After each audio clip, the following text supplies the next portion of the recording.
todas, ¿no? Hay algunas que teníamos un par de dudas, pero bueno, nada. Sí. Se Si llevó. querés preguntarme las dudas. Mira, ahí justo nos habías enviado una corrección vos. Sí. Respecto a la 5 teníamos muchas dudas. La terminó haciendo uno de los chicos, Matías, que fue el que envió las respuestas. Así que nada, creo que no está presente acá. Pero bueno, nada, estaría bueno que, más que nada, te haga la pregunta a él de básicamente en qué dudábamos, porque era bastante complicado a veces de Sí. armarla.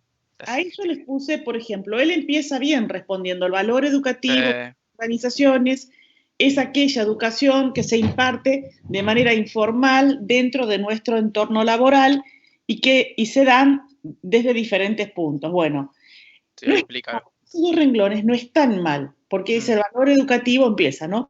Pero lo acota, es como que lo especifica mucho claro, solo va al grano, va al grano. a la educación informal. Por ejemplo, si vemos grupo 2, Sí. grupo 2.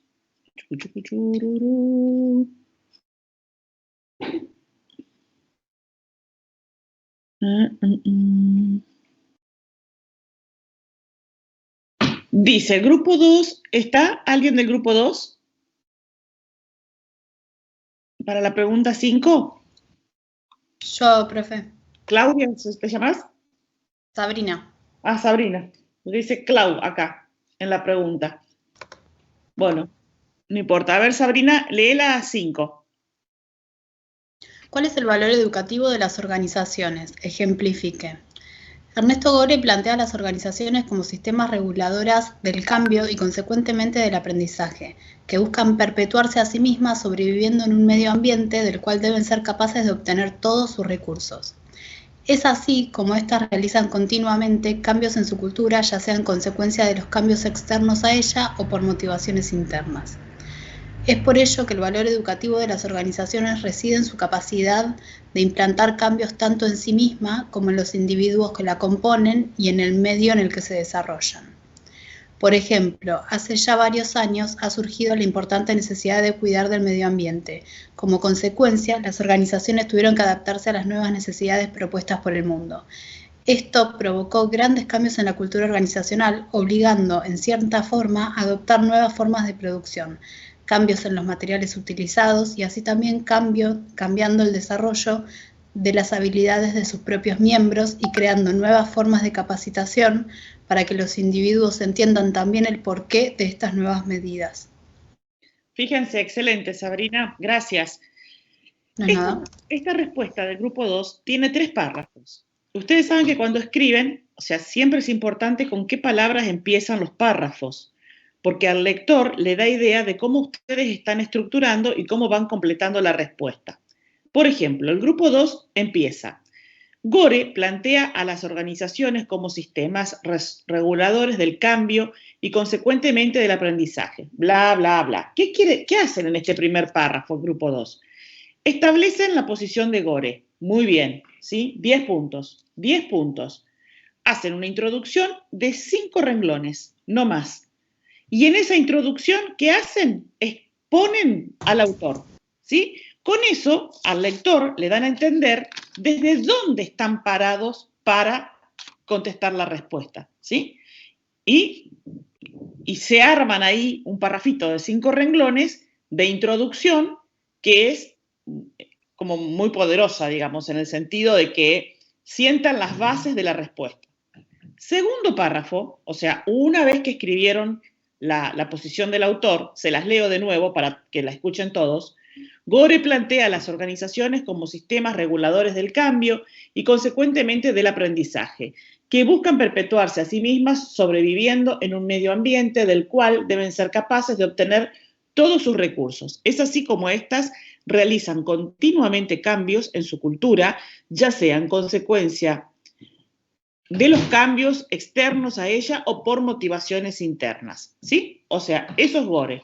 A continuación de eso, el equipo dice, es por ello que el valor educativo, o sea, y ahí va el grano, o sea, estructuralmente, primero escriben el autor, sientan las bases del autor, y acá en 2 renglones ellos dicen, o sea, bajan su apreciación. Es por ello que el valor educativo de las organizaciones reside en su capacidad de implantar cambios tanto en sí misma como en los individuos que la componen y en el medio en el que se desarrollan. ¿Es escueta este segundo párrafo? Sí, pero es muy concreto, es bastante completo. ¿Se puede ampliar? Sí se puede ampliar. ¿Está mal? No está mal, está bien. Yo, si lo tengo que corregir en un parcial, digo, sí, son concretos, son escuetos, podrían haber agregado 2 renglones más, no sé, pero está bien respondido, ¿sí? Y muy bien la estructura. La pregunta dice ejemplifique. Cuando nosotros pedimos un ejemplo, es eso, un ejemplo, que lo pueden sacar de cualquier lado. Entonces, lee Sabrina, por favor, el ejemplo.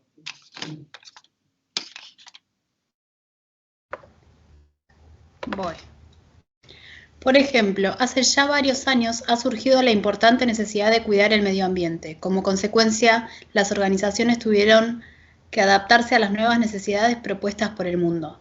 Esto provocó grandes cambios en la cultura organizacional, obligando en cierta forma a adoptar nuevas formas de producción, cambios en los materiales utilizados y así también cambiando el desarrollo de las habilidades de sus propios miembros y creando nuevas formas de capacitación para que los individuos entiendan también el porqué de estas nuevas medidas. Perfecto. ¿Los demás que están en el aula lo pudieron escuchar bien? Sí. ¿Ven? Bueno.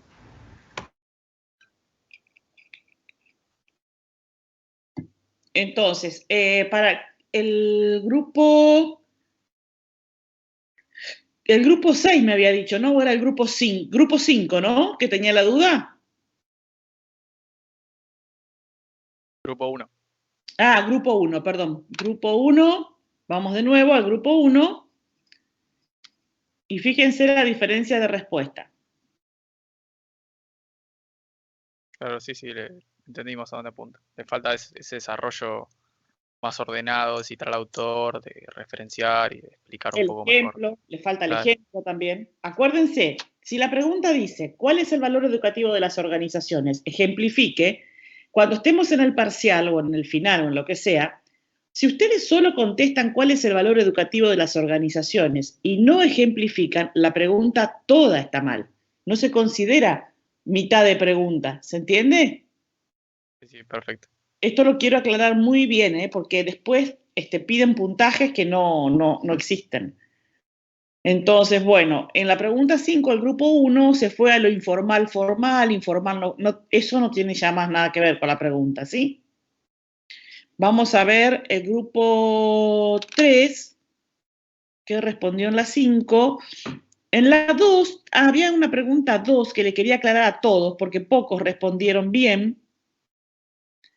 En la 2, quizás... la 2, que era el sentido, ¿no? ¿Cómo se recupera el sentido?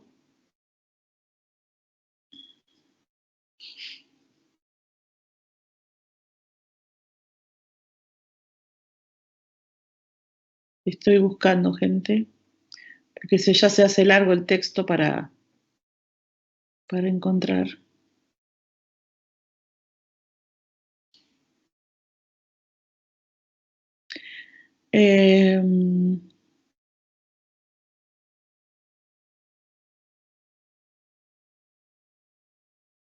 Dice, ¿qué acciones consideras que son necesarias para recuperar el sentido en el trabajo? La mayoría, quizás ahí no fui muy explícita en la formulación, pero la mayoría contestó qué acciones hace la empresa para recuperar el sentido en el trabajo. Y en realidad, en clases, habíamos hablado de la persona que pierde el sentido en el trabajo. ¿Se acuerdan? La semana pasada, o sea, que la persona pierde el sentido en el trabajo. A lo mejor otras no, pero en el mismo ámbito laboral, una pierde el sentido y 3 no, o al revés. Entonces, aquí en la segunda les pido que vuelvan a pensarlas para pensar en qué hace el sujeto. O sea, si yo pierdo el sentido en mi trabajo, ¿qué tengo que hacer? ¿Qué acciones tengo que hacer para recuperar ese sentido?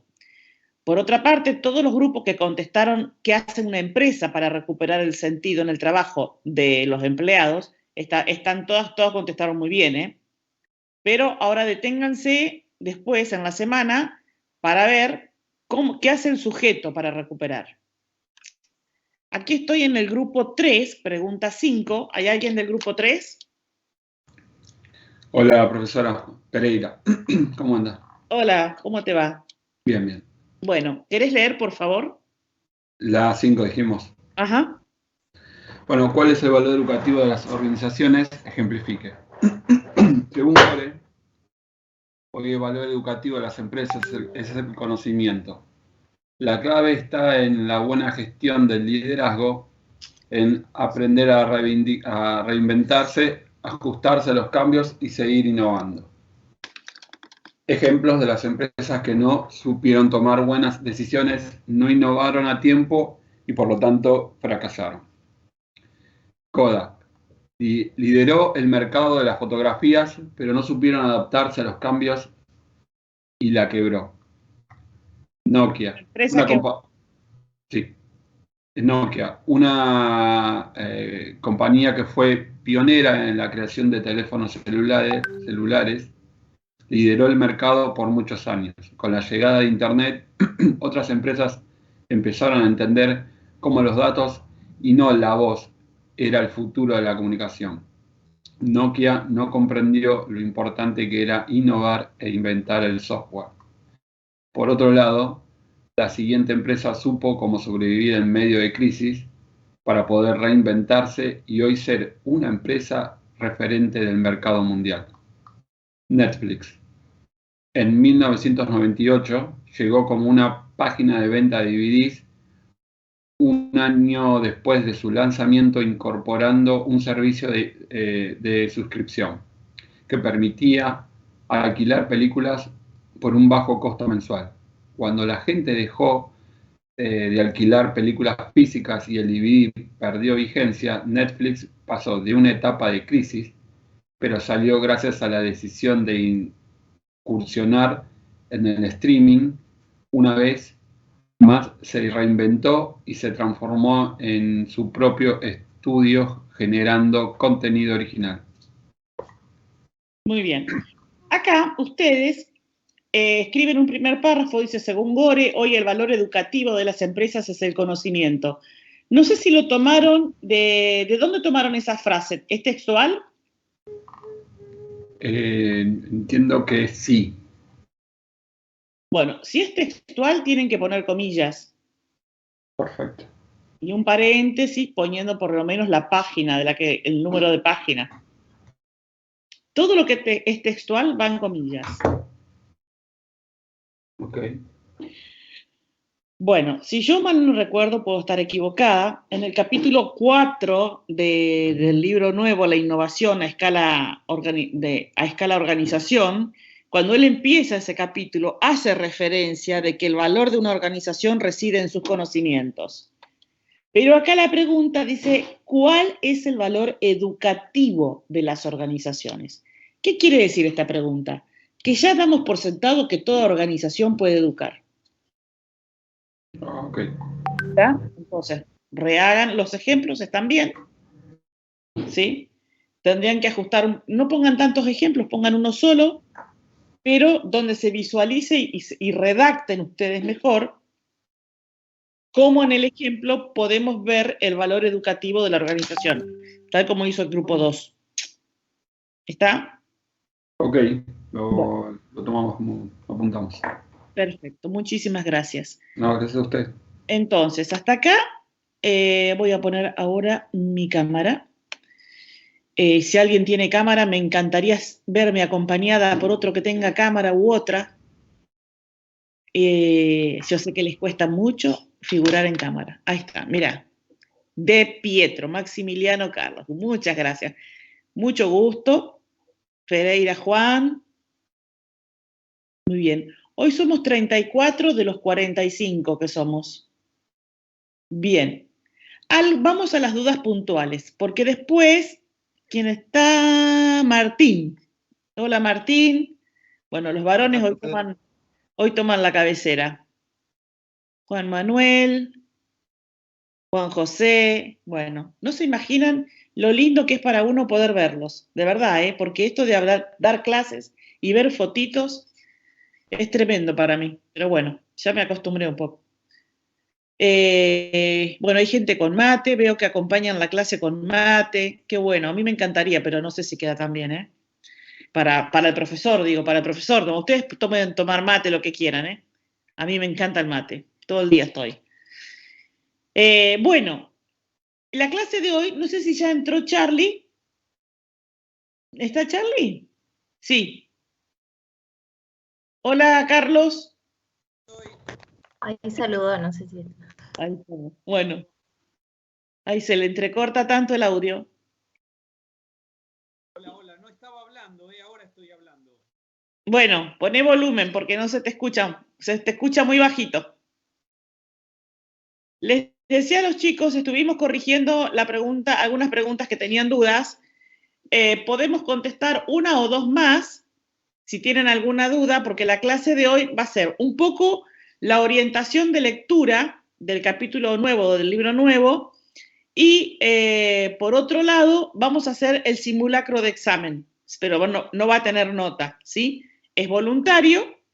Una vez que terminan de hacer el simulacro ya se pueden descansar, vamos a dar por terminada la clase, y bueno, y nosotros vamos a corregir, digamos, no a corregir con nota, pero más o menos para que ustedes tengan un índice de si salieron bien o les falta ajustar, ¿sí? De que si está aprobado o no está aprobado, ¿está? ¿Sí? Sí. Bueno, así que nada, solamente esos datos les puedo dar del simulacro, nada más. Mejor que sea sorpresa y que ustedes se vayan entrenando, ¿sí? Y después la próxima clase nos cuentan qué les pasó, cómo se sintieron con el examen, qué dudas tuvieron al leer las consignas. Recuerden leer bien las consignas. ¿Qué tienen que fijarse? ¿De acuerdo? ¿Con qué acción empieza la pregunta? ¿Con qué procedimental? ¿Con qué procedimental? Muy bien, muy bien. Y después, si empieza con describir, describen. Si empieza con argumentar, usan un lenguaje argumentativo. ¿Cómo es el lenguaje argumentativo? Es el lenguaje que da razones, ¿sí? Gore sostiene que el valor educativo de una organización está en la capacidad de capacitar a sus... Porque, cuando yo uso el porque, ahí ya estoy argumentando, ¿sí? Dice esto porque tal cosa. ¿Se entiende? Sí. Bueno, entonces, tener muy en cuenta, como dijo Juan Manuel, tener muy en cuenta el verbo o la acción o el procedimental con que empiezan las preguntas. Perfecto. Bueno, ¿alguna otra duda de las preguntas del cuestionario anterior, gente?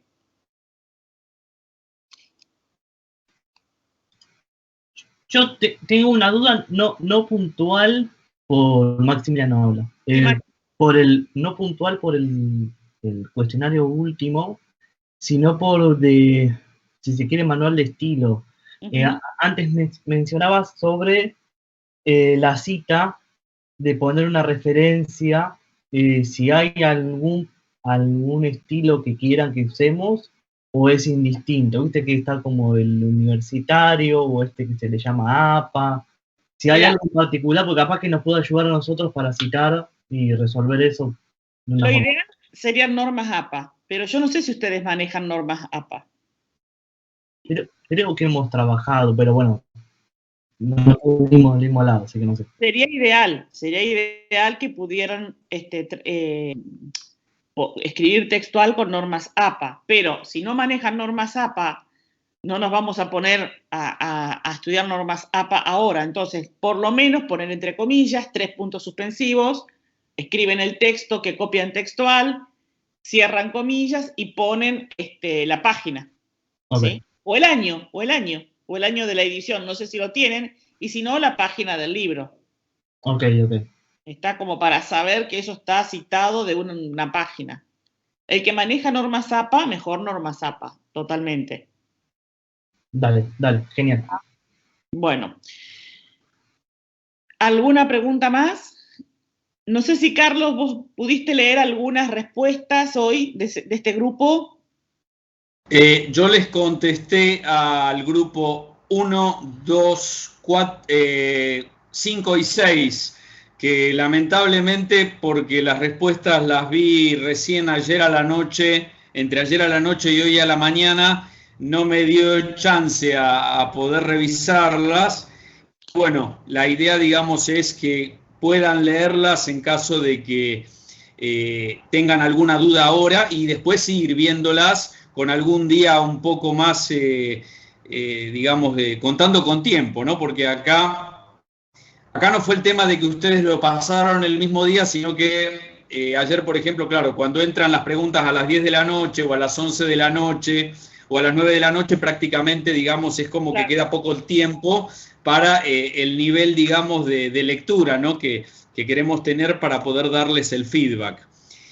Lo que sí sería importante, pero no me quiero adelantar un poco al tema de la consigna, es distinguir que en las preguntas de este último cuestionario había opinión, se abría un poco más a la opinión, con argumentación, con base en los textos, pero que en los casos en los que haya preguntas mucho más direccionadas a algún autor en especial, sí importa tanto como que ustedes usen bien el procedimental, como también que los argumentos que utilicen sean todos los que usó el autor o la gran mayoría de los que usó el autor. Porque a veces una idea o un modelo de pensamiento, si el autor lo sustenta en función de 5 ítems y ustedes cuando lo fundamenta desde uno solo, pudiera llegar a ser que el procedimental esté logrado, pero que los argumentos que ustedes dieron en ese procedimental no sean lo suficientemente robustos para justificar la frase que nosotros pongamos. Entonces es muy importante esto de priorizar el procedimental, pero priorizar también los contenidos y los argumentos que se utilizan en el caso de que haya que justificar o argumentar.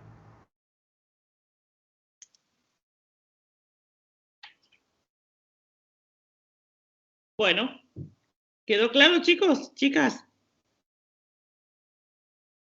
Sí, sí. Sí. Bueno, en el capítulo 4 del libro La vida en las organizaciones, ¿se acuerdan que íbamos a tomar ese libro nuevo? Capítulo 4 y 5. El capítulo 4 se llama La innovación a escala organización, ¿sí? Es un capítulo, a mí particularmente me encantó, me gusta cómo escribe Gore, tan sencillo, y cómo refleja la realidad actual. Si bien escribe también de muchas situaciones que son europeas o estadounidenses, ¿verdad? Uno puede trasladar esos ejemplos y bajarlos a nuestro país, ¿verdad? O a Latinoamérica. Entonces, lo interesante del capítulo 4 es que él trabaja el concepto de innovación, lo distingue del concepto de conocimiento, sostiene que el gran valor de una organización reside en sus conocimientos, o sea, no lo deja a dudas, sino que el conocimiento hoy es como tu capital, digamos, ¿sí? Es lo más valioso que podés tener en cuanto a persona, nadie te lo puede quitar, es algo que es propio, ¿sí? Que bueno, que nadie te lo puede robar, no se transfiere, también es un bien en cuanto que va con vos a donde vos vayas, ¿sí? Es tu potencial intelectual, y él sostiene que las organizaciones tienen este valor que es el conocimiento, pero además el valor también reside en lo que es capaz de hacer una organización y en lo que se espera que pueda aprender la organización. Entonces, como primer valor señala el conocimiento, después lo que es capaz de hacer la organización y lo que es capaz de aprender. Entonces, después pasa y distingue entre la noción de conocimiento y la noción de información. Súper importante, gente, súper importante. ¿Por qué? Me ha pasado en muchos círculos académicos, en universidades, en institutos terciarios, donde, incluso en la propia familia, donde la persona está muy informada, invierte muchas horas del día en estar informada y cree que por tener esa información o información seleccionada, información a disposición, tiene conocimiento. Entonces, lo primero que quiero que hagan es que diferencien la noción de conocimiento de la noción de información. ¿Sí? Y él usa otra palabra, otro concepto que es información a disposición. Que también esto es muy valioso porque, a ver,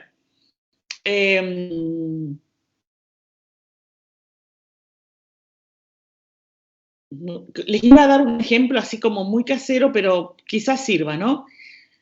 Hay personas que invierten muchísimas horas en buscar, por ejemplo, objetos antiguos, de colección, muebles antiguos, etcétera, etcétera.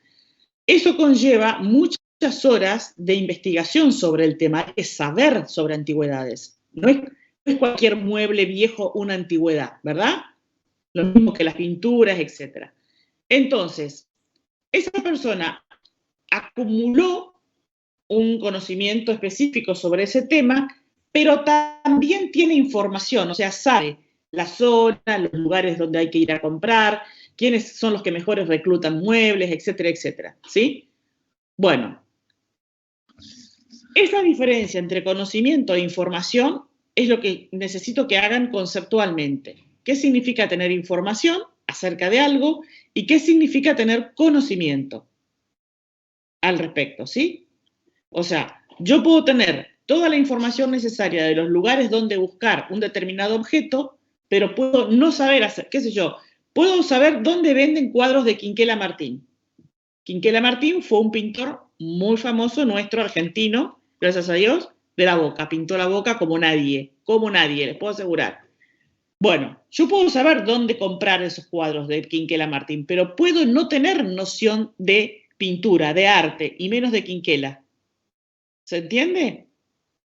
Entonces, ¿qué entiende Gore cuando habla de conocimiento? ¿Cómo relaciona la noción de conocimiento con el saber hacer? Con la famosa transferencia de la que yo les hablaba en la clase anterior. ¿Sí? Luego hay una segunda parte donde él comienza a relacionar las organizaciones con el concepto de aprendizaje. Entonces, además de la definición de conocimiento, de la definición de información, la definición de aprendizaje. O sea, ¿cuándo dice él, una organización puede decir que aprende? Por ejemplo, cuando hace cosas que antes no hacía, cuando detecta problemas, y después me voy a detener en esto, detecta problemas y se dispone adecuadamente a solucionarlos, cuando identifica oportunidades y desarrolla formas de aprovecharlas, o sea, está señalando una visión atenta de la organización, en el sentido de saber cuáles son las oportunidades que realmente valen la pena y puedo captarlas, puedo vislumbrarlas, ¿sí? Puedo aprovecharlas, puedo desarrollarlas. Es una habilidad que se logra, porque a veces pasan muchas oportunidades delante nuestro y ni siquiera podemos reconocerlas. Pero nos quedamos en el concepto de aprendizaje, ¿sí? Dice, cuando hace cosas que antes no hacía. Y también plantea esta disputa que tienen las organizaciones de repetir un conocimiento que ya tienen adquirido. Esto que hablo de las organizaciones también se aplica a la persona, al sujeto.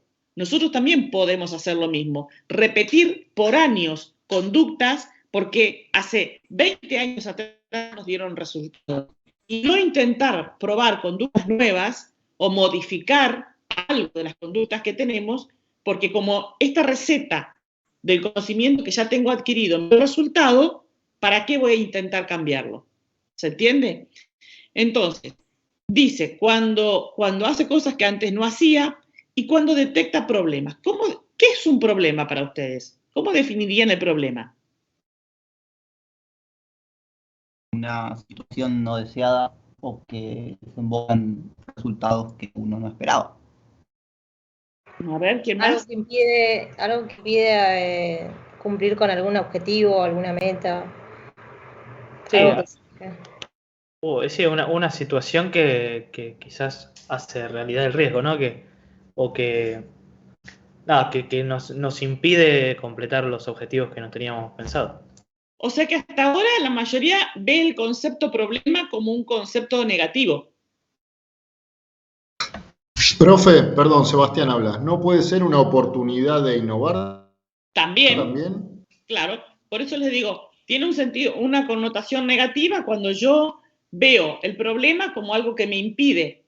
Pero el problema, al menos en metodología de la investigación, ustedes saben que la ciencia avanza por resolución de problemas, ¿sí o no? Ustedes mejor que yo lo saben a eso. Entonces, si no existieran los problemas, no existiría avance. ¿Sí? En metodología de la investigación científica, nosotros cuando hacemos tesis doctorales, tesis de maestría, tesis de licenciatura, lo que le enseñamos a nuestros estudiantes es a detectar el problema. Sin problema no hay avance, no hay resolución de nada. Entonces, claro, pero es la resolución de ese problema, claro, no el problema en sí, digamos. No, pero el problema es la oportunidad para, o sea, la palabra problema dícese de aquello que requiere de solución. Es una necesidad. Claro, también puede ser visto como una necesidad, pero siempre el problema requiere de una solución, si no, no sería problema. ¿Sí? Entonces, un trabajo final de licenciatura, un trabajo final de maestría, siempre comienza con la detección de un problema. Y el estudiante lo que hace en la investigación es averiguar cómo resolver ese problema. Plantea hipótesis, objetivos de trabajo, ¿sí? Entonces, él dice que la organización tiene que saber detectar problemas para solucionarlos. O sea, esto demuestra que la organización aprende. Entonces, el concepto de aprendizaje como tal en el autor engloba, ¿sí?, el hacer cosas que antes no se hacía, el de resolver problemas y el de captar oportunidades. ¿Sí? Entonces, él dice que el desafío de aprendizaje dentro de las organizaciones está en que la misma organización o el sujeto vive con una tensión interna entre un mandato de hacer lo que siempre se ha hecho, ¿sí?, y la necesidad de cambiar para seguir mejorando en el mercado, digamos, competitivo, ¿sí?, en su contexto social, económico, educativo.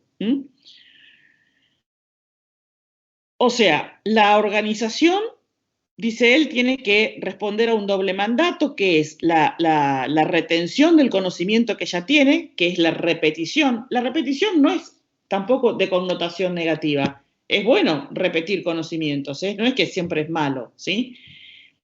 Pero también frente a esta retención y esta repetición de conocimientos, tiene que incorporar habilidades y conocimientos que le permitan hacer cosas que antes no hacía. Fíjense que habla, incorporar conocimientos y habilidades. No es lo mismo. ¿Está?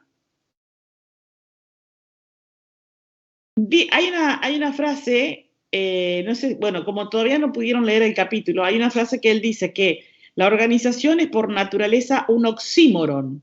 Oxímoron. ¿Saben lo que es un oxímoron? Sí, dos palabras contrapuestas en la misma frase. Ah, muy bien. ¿Quién habló? Nicolás Lucero. Nicolás, muy bien. ¿Cómo sabías eso? Hace tiempo lo leí por ahí y me dije, ¿qué será esto? Y lo busqué. Sí, bueno, el oxímoron es como, tiene una etimología griega, en principio, ¿sí?, que significa una contradicción de términos. O sea, en latín significa contradictio in terminis. Eso se dice así en latín. Quiere decir, generalmente son sustantivos. Entonces, son dos sustantivos que se contradicen, ¿sí? Usamos dos conceptos en una misma frase que tienen significado opuesto. Generalmente, en literatura, usar dos conceptos contrapuestos puede dar lugar al origen de un tercer concepto que tiene un significado diferente. Por ejemplo, un oxímoron, un ejemplo de oxímoron, muerte viviente.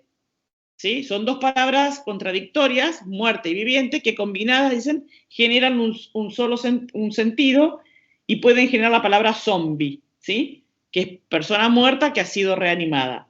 A veces el tercer sentido del oxímoron es como complicado de encontrarlo. Pero bueno, ejemplos de oxímoron, a ver qué se les ocurra.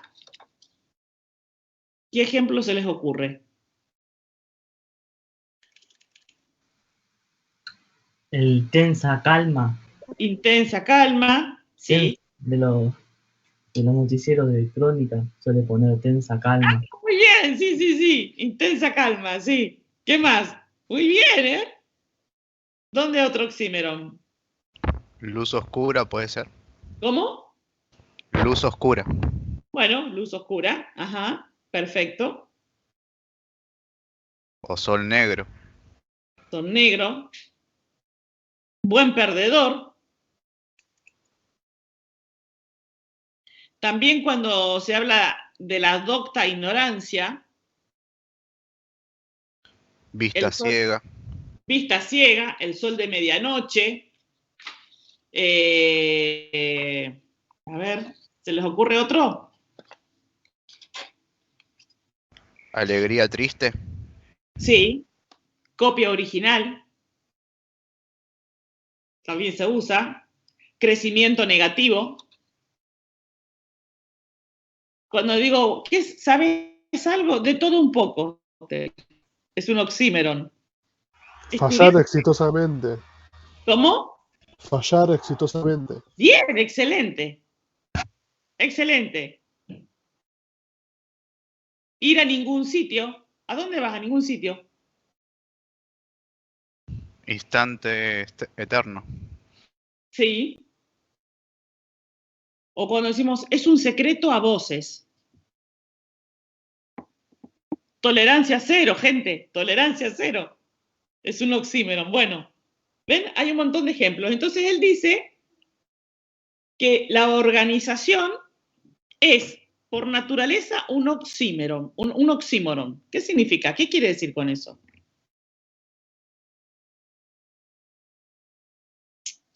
La organización es, por naturaleza, un oxímoron. Y yo calculo que tiene que ver con la misma etimología de la palabra, ¿no? Que muchas veces no está organizada o no debería estar organizada, aunque la palabra te está diciendo de que es organizada.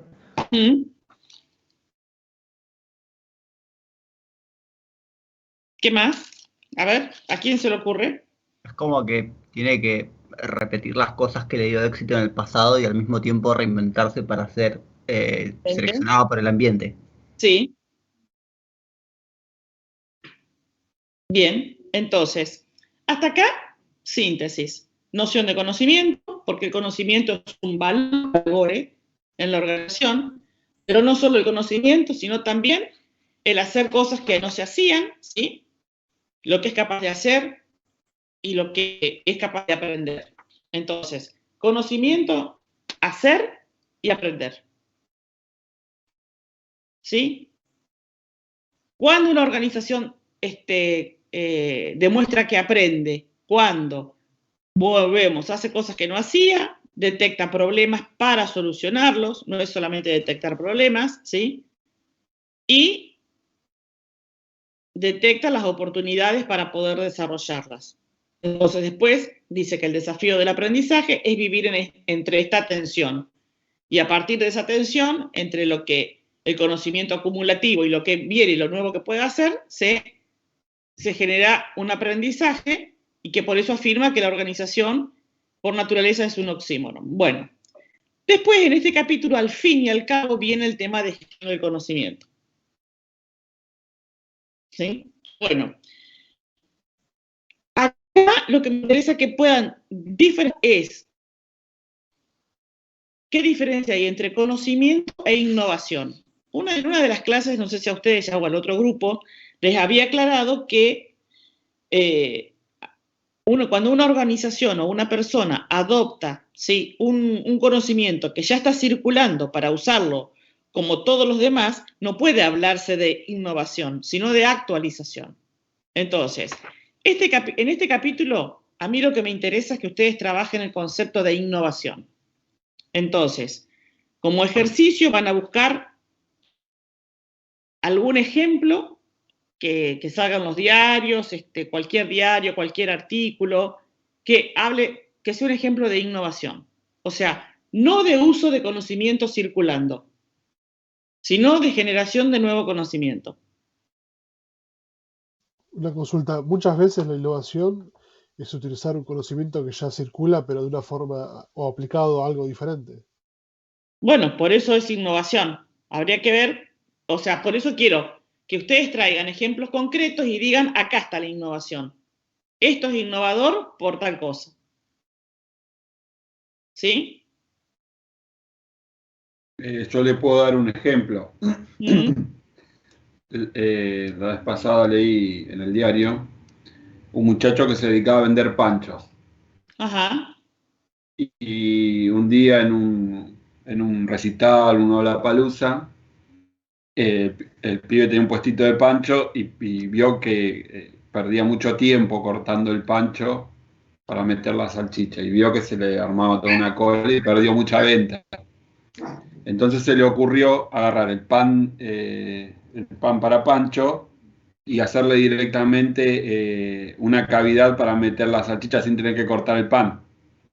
Y entonces hizo eso, innovó, hizo el pan para pancho con una cavidad y ahora está facturando mucha plata porque también se dedica a vender a otras empresas.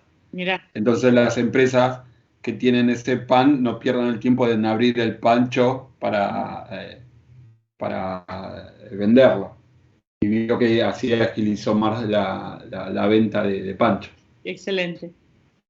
Muy bien. Capaz que, siguiendo el concepto de innovación, a mí se me ocurre por ahí Uber, en su momento, ¿no?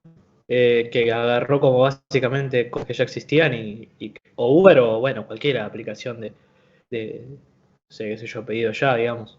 Agarra dos conceptos que ya estaban socialmente adaptados y que ya existían y creó algo nuevo que fue, entre comillas, revolucionario, ¿no? Bien. Muy bien. Bueno, entonces el resto, bueno, trae más ejemplos para la clase que viene, ¿sí? ¿Lo anotan? Y un aporte el chico ese de los panchos, también inventó una cosa que le pone doble salchicha, además de la cavidad. ¿En serio? Sí, también, sí, muy bueno. Sí. De 1 y 2 cavidades. Pero pregunto, pregunto porque por la ignorancia que tengo en el tema. ¿La cavidad al pan la hace arriba? Claro, es como un triangulito arriba para que calce las salchichas, digamos. Una caladura de un... una caladura, claro, una caladura, claro.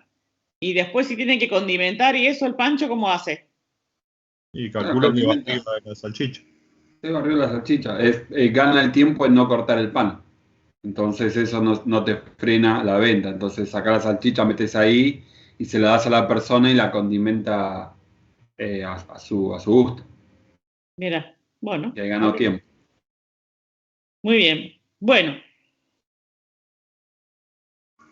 En cuanto a la gestión del conocimiento, en el texto también Gore usa la palabra sentido. ¿Cuándo la usa? La palabra sentido es una palabra que a mí me gusta bastante, que dice que un país capaz de generar conocimientos debe poder crear también las condiciones en las cuales ese conocimiento tenga sentido, ¿sí? O sea, la empresa o el país o la persona debe generar las condiciones en la cual ese conocimiento tenga sentido. El desarrollo del conocimiento siempre requiere de una demanda que Gina dice en la emergencia de una estructura con incentivos para la innovación, una estructura científico-tecnológica adecuada y un alto nivel de educación en la población. ¿Cuántos elementos? En 4 renglones. ¿Cuántos elementos? ¿Qué les parece a ustedes? Las condiciones en las cuales ese conocimiento tenga sentido. ¿Qué querrá decir el autor con eso? Es una visión como pragmática, porque en realidad a veces el sentido cuando se descubre algo no existe. El sentido se encuentra mucho después que tenés el conocimiento. Interesante lo que estás diciendo, pero a ver, es así, te doy un ok para eso. Explícalo un poquito más. Y por ejemplo, la investigación científica, hay veces que se investiga no con un objetivo o un sentido en específico, y sino que eso, el sentido se construye más tarde, cuando se empiezan a ensamblar diferentes descubrimientos. Está muy bien lo que decís, ¿eh? Muy, muy bien. ¿Lo pudiste experimentar a eso en algún momento? Supongo que sí, pero no de forma consciente. Y ejemplos reales, no sé, no se me ocurre ahora, pero o sea, es algo que sucede. O sea, la ciencia de investigación, tal vez hay cosas que se investigan que uno dice que no encuentra el sentido para eso. O sea, es preferible tal vez utilizar esos recursos para cosas que tengan un sentido más inmediato o un propósito más inmediato. Ujú. ¿Sabes qué? ¿Cómo es tu nombre? Matías, Matías. ¿Sabes qué? Yo ahora te voy a hablar desde el punto de vista filosófico. En la historia de la ciencia, cómo la ciencia fue progresando desde Galileo, Kepler, Newton, Einstein, etcétera, etcétera, toda la física cuántica, Bohr, de Broglie, después todo lo que fue Lakatos, bueno, todos los paradigmas científicos de la modernidad y de la posmodernidad un paradigma se genera porque en el paradigma anterior se detecta una anomalía, ¿sí? ¿Qué es una anomalía? Una anomalía, desde la filosofía y desde la epistemología, ¿no? La filosofía de la ciencia estoy hablando. Una anomalía, pero que puede ser trasladada a la empresa, ¿eh? Una anomalía es un fenómeno que aparece y que no puede ser respondido por el paradigma vigente. ajá, ¿Se entiende? Entonces, por ejemplo, la física clásica con Newton, ¿sí? Kepler, Galileo, resolvía problemas que no superaban, por ejemplo, la velocidad luz. Cuando aparecen los fenómenos a velocidad luz, ¿sí? Aparece la física cuántica para resolver ese tipo de fenómenos. Entonces, en las empresas también suceden, según yo entiendo, estos quiebres paradigmáticos que son dados por el surgimiento de una anomalía. Denme ejemplos ustedes. Dentro del ámbito organizacional, que caiga un paradigma por una anomalía que aparece y surge otro paradigma. ¿Saben lo que significa paradigma?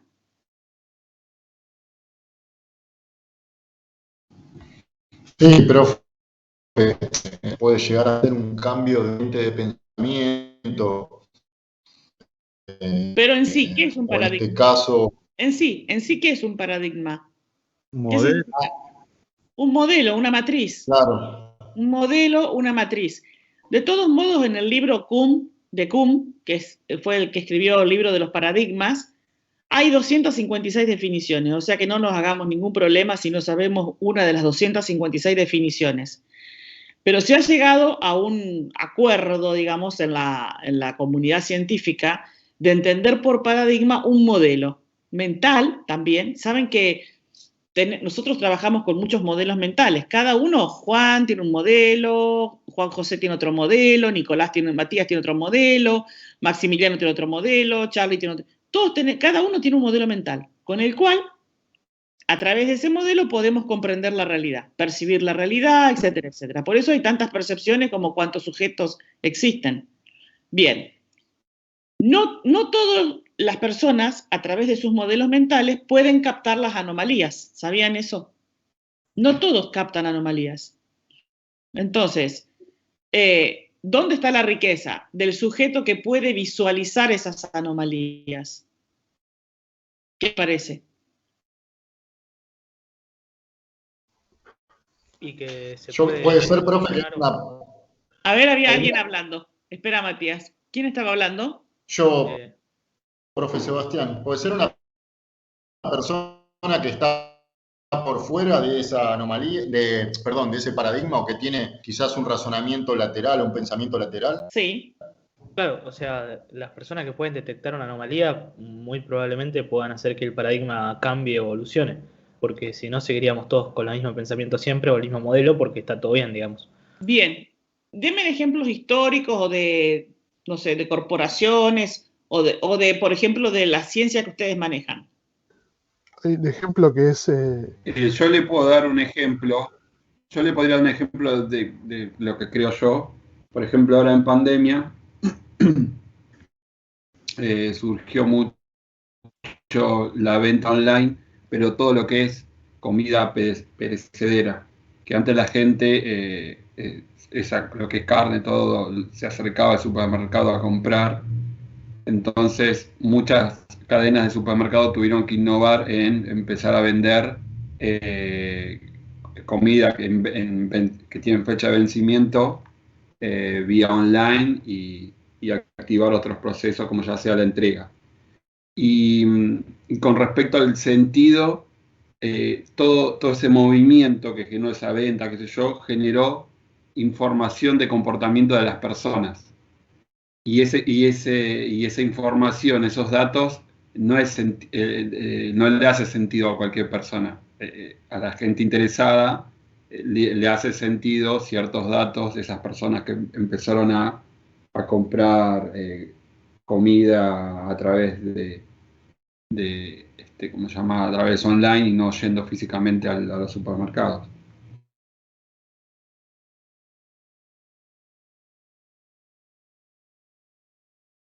Muy bien. ¿Qué más? Otro ejemplo que se me ocurre es, por ejemplo, la debacle económica del 2008 del mercado inmobiliario de Estados Unidos. Ajá. O sea, hubo gente que apostó en contra del mercado inmobiliario porque entendió que el paradigma estaba cambiando, que había verdades que nadie cuestionaba, como por ejemplo el valor de los bonos de deuda inmobiliaria, como que todo el mundo paga la deuda de la casa, y eso cambió. Hay gente que entendió ese cambio y lo aprovechó y ganó muchísimo dinero, mientras que la economía colapsaba a nivel mundial.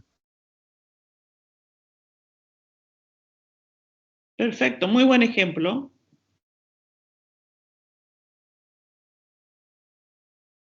Muy bien.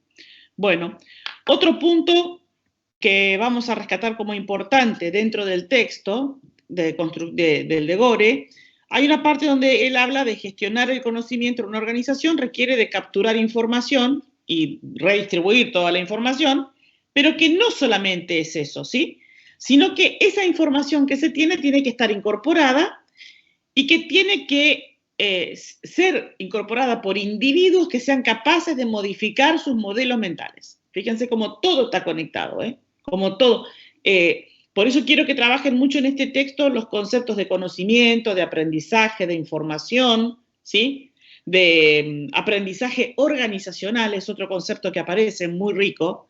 Entonces, que definan esos conceptos y después ya les digo lo que vamos a hacer, ¿sí? Entonces, la información, dice él, tiene valor cuando es capturada, cuando es incorporada por estos individuos capaces de modificar sus mapas de la realidad y sus convicciones. Fíjense que también es muy filosófico el autor, porque habla de sentido, habla de valores, habla de convicciones, o sea, no habla de un sujeto que es neutro, ¿sí? Que es avalorativo, o sea, sin valores, no. Todo sujeto cuando trabaja o interrelaciona con la realidad mete sus valores o sus disvalores también, ¿sí?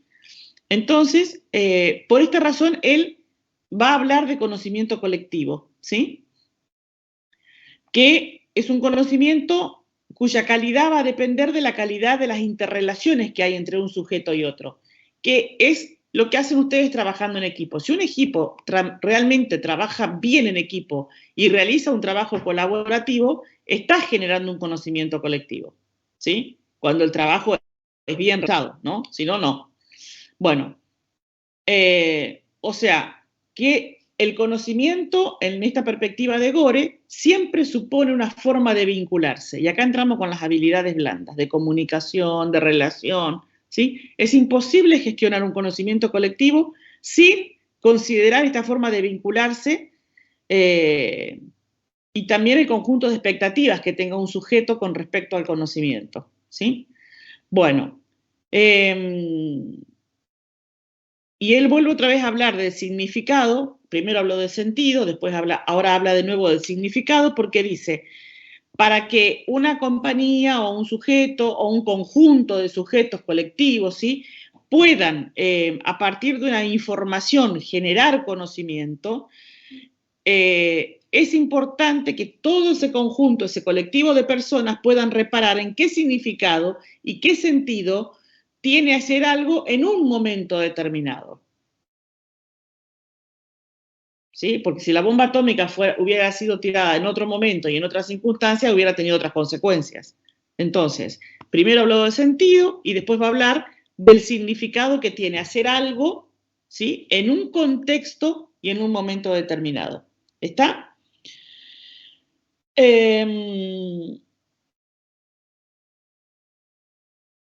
Bueno, eso sería, digamos, algunas notas más. Vuelve a hablar acerca del conocimiento de las escuelas, del conocimiento formal. Vieron que él insiste mucho en esta disquisición que hace. Bueno, después habla de la circulación, de cómo se estanca el conocimiento, ¿sí? Qué papel juega la práctica, digamos, poner en acción ese conocimiento, ¿sí? O sea, el conocimiento no tiene valor si no es un conocimiento que genere una acción determinada, fructífera, que genere cambios, ¿sí?, que asuma, que pueda asumir la construcción de sentidos compartidos, porque esta noción de conocimiento colectivo también hace alusión a esta práctica de construcción de un conocimiento colectivo, ¿sí?, de una comunidad. O sea, hace alusión a una comunidad. Entonces también, miren, yo tengo trabajo con un proyecto en otra universidad donde le puse como nombre Generando Comunidades de Aprendizaje. Si bien es una carrera que es una licenciatura en educación, que es más humanística y todo, pero yo creo que el nombre me surgió de leer a Gore, de leer tanto a Gore. Y porque ahí me preguntaban, ¿cómo vamos a generar comunidades de aprendizaje? Claro, porque en ciencias de la educación no se está tan acostumbrado a manejar este lenguaje semi-empresarial, organizacional, ¿no? Entonces, bueno, iniciamos una serie de prácticas, que también se los iba a pedir a ustedes, puse como indicadores que dieran cuenta de que la comunidad de aprendizaje se va generando. Y cuando aparecen otros indicadores que muestran que obstaculizan la comunidad de aprendizaje. Entonces, un buen ejercicio que ustedes puedan ver dentro de sus lugares, dentro de sus trabajos, qué prácticas organizacionales generan un conocimiento tipo, ¿sí? Se construye un sentido, un significado, ¿sí? Hace una aseveración que dice que el conocimiento circula por hacer. Y ahí es donde él vincula conocimiento con el saber hacer, con el hacer algo, ¿verdad? Bueno, entonces todo esto él lo incluye en el concepto de gestión del conocimiento. Entonces, ya ahora para pasar al ejercicio del simulacro, la tarea, que después Charlie se las va a escribir en Miel, es primero buscar un ejemplo de innovación. Busquen en los diarios, en revistas científicas, en lo que sea, ¿sí? Y suben un ejemplo a Miel, ¿no? Como en el trabajo práctico para la semana que viene. Suben un ejemplo de innovación. Si es un artículo, suben el artículo donde se pueda dar fe de ese ejemplo. Perdón, profesora, ¿esto cada uno o es No, del grupo? Seguimos en grupo. Perfecto. ¿Sí? Seguimos en grupo. Y después, además de trabajar las conceptualizaciones y todo eso, pero ¿cómo lo vamos a sintetizar? Van a escribir un texto de no más de 20 renglones, donde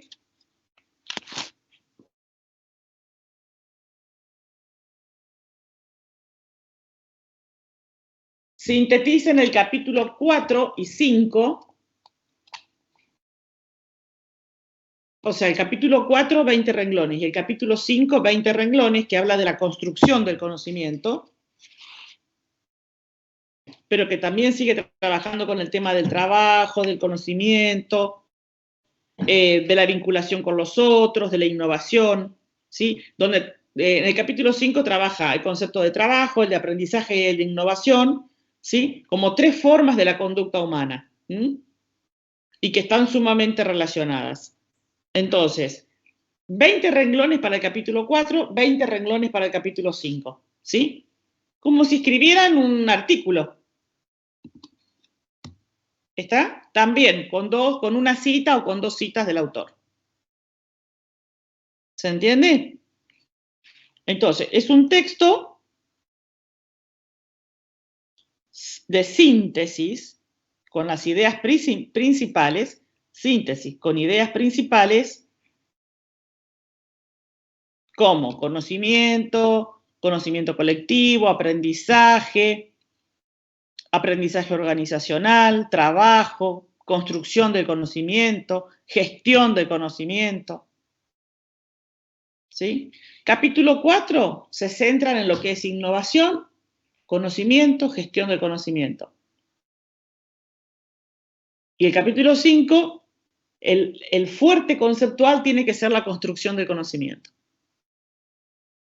Entonces, vuelvo a repetir la tarea. Buscar un ejemplo de innovación y escribir un texto de no más de 20 renglones con 2 citas aproximadamente, que es el capítulo 4, y un texto de no más de 20 renglones que sintetice el capítulo 5.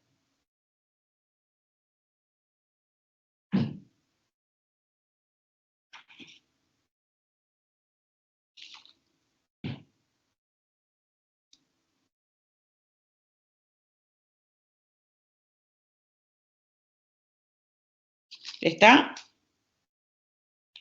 Sí. Muy bien.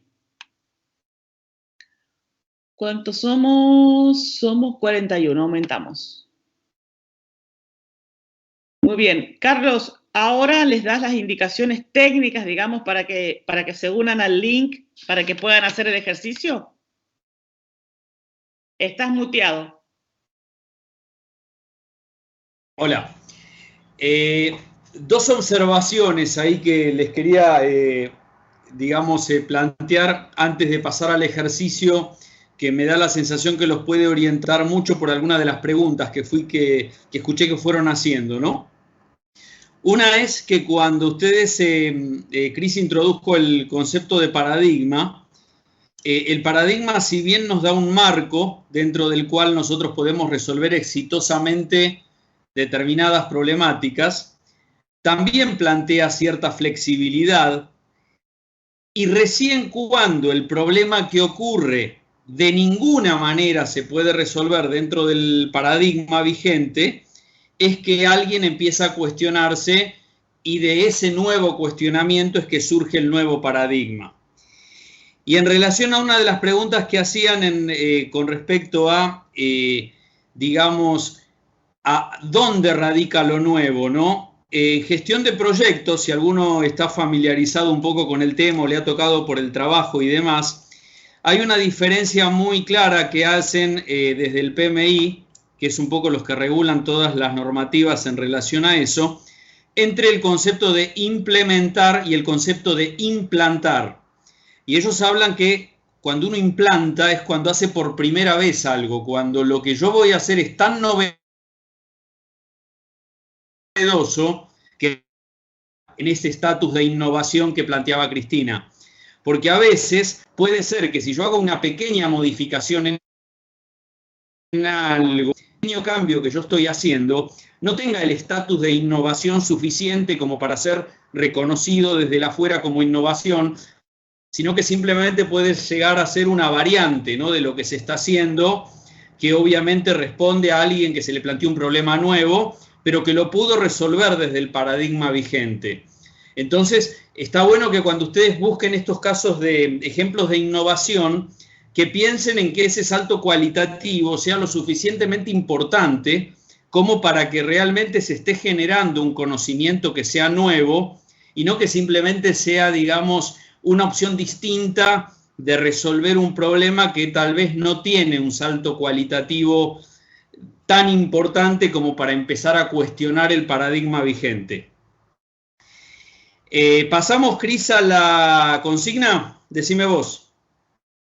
Sí, claro. Sí, sí. Okay. Bueno, la idea de hoy es poder hacer digamos, la administración tal cual nosotros la vamos a plantear el día del parcial. Eso supone lo siguiente. Ustedes se van a encontrar en Miel, concretamente, cuando ustedes entran desde archivos con un apartado que se llama instancias de evaluación. Entonces, van a entrar por Miel, contenidos, archivos, instancias de evaluación. Cuando entren a instancias de evaluación, se van a encontrar, en este caso, un simulador SJ, que es este primer simulador que estamos planteando para San Justo, que tal vez sea el único o tal vez no lo sabemos todavía, pero ahí se van a encontrar con un Word. Ese Word va a estar activo exclusivamente el día, digamos, que se dé el examen, en el horario que se dé el examen, y es un archivo que obviamente ustedes pueden descargar y que les va a dar un poco el texto, ¿no?, de qué es lo que ustedes van a tener que hacer en la consigna. Esto que voy a hacer ahora tiene que ver con que es la primera vez que nosotros estamos administrando la consigna y por eso les voy a leer con el mayor detalle posible con qué se van a encontrar ustedes en ese Word. Dice: para realizar este simulador de la materia gestión del conocimiento, es importante que tenga presente su mail personalizado de UNLAM con su correspondiente contraseña que le permitirá acceder al Forms una vez que ingrese por el enlace adjunto. Lo primero que visualizará es la consigna que deberá tener presente en todo momento. A continuación viene la consigna. Y lo que marca la consigna es que ustedes se van a encontrar, una vez que ingresen al Forms, con 6 ítems. Los primeros 4 de ellos tienen una única opción de respuesta, es decir, que de todas las posibilidades de elección que ustedes tengan, solamente una es la correcta. Se van a encontrar con que hay un quinto ítem que tiene varias respuestas verdaderas. En ese ítem que tiene varias respuestas verdaderas, como ustedes van a seguir en el enunciado de arriba, el puntaje total de ese ítem solo se acredita en su totalidad cuando se responden todas las respuestas correctas que tendrían que marcarse. En el caso, como está indicado en la consigna, que haya 4 respuestas correctas y ustedes marquen 2 o marquen 3 o marquen de más y haya alguna diferencia entre las opciones que son correctas con lo que ustedes marcaron, automáticamente el valor de ese ítem es 0. La última consigna, que es el sexto ítem, es una pregunta a desarrollar que tiene que ver precisamente con el procedimental fundamentar. Entonces ahí con lo que se van a encontrar es con una cita de Gore. Confírmenme que me están escuchando bien, por favor. Sí. Gracias. Y en esa cita de Gore, como dice fundamentar, se van a encontrar con una limitante a la hora de cumplir esta consigna, que está dada en la cantidad de palabras que ustedes pueden usar en la misma. Es decir, en este caso, lo que va a decir la consigna es, debe responder considerando un límite máximo de 160 palabras, porque ustedes lo están utilizando en el Forms, y para ayudarlos, eso es el equivalente a unos 10 renglones con letra calibrí 11.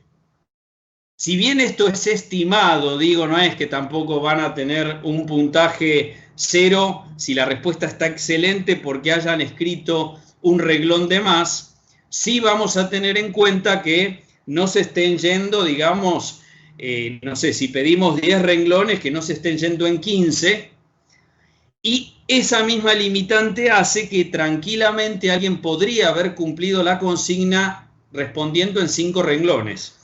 Lo único importante, si ustedes responden en 5 renglones, es que realmente hayan agotado todas los argumentos que Gore en su texto hacía mención para plantear determinado pensamiento o determinado razonamiento.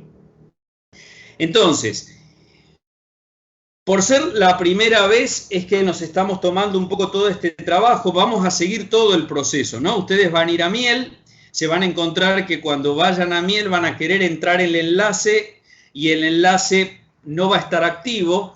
Y no va a estar activo porque está preparada la evaluación, en este caso, por las características de simplicidad de contenido que tiene, lo estamos planteando en 30 minutos. Eso quiere decir que desde el momento en que todos hayan podido visualizar la consigna, por eso vamos a seguir conectados en Teams hasta garantizar que todos han podido visualizar el Forms, pero desde el momento en que todos hayan visualizado el Forms, van a empezar a correr los 30 minutos.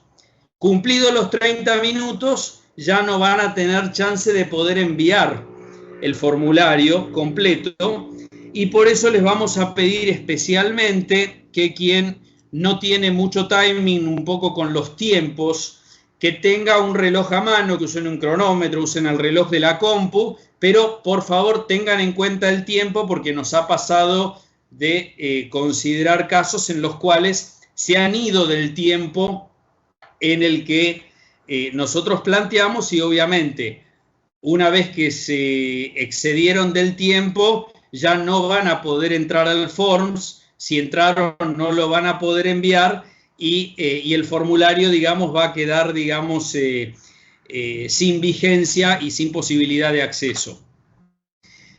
Preguntas hasta acá para poder ya entonces darle play a la administración y que podamos empezar todos juntos. Escucho si hay alguna pregunta.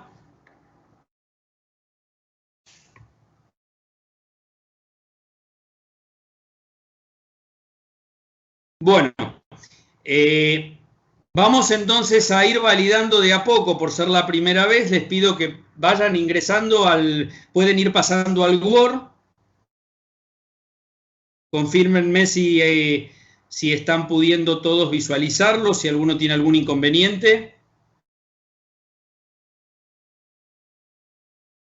Yo ya lo descargué. Sí, Juan, decime. Sí, el Word se ve. El Word se ve, bien. Léanlo. Fíjense que en la parte de abajo, por eso quería todo esto.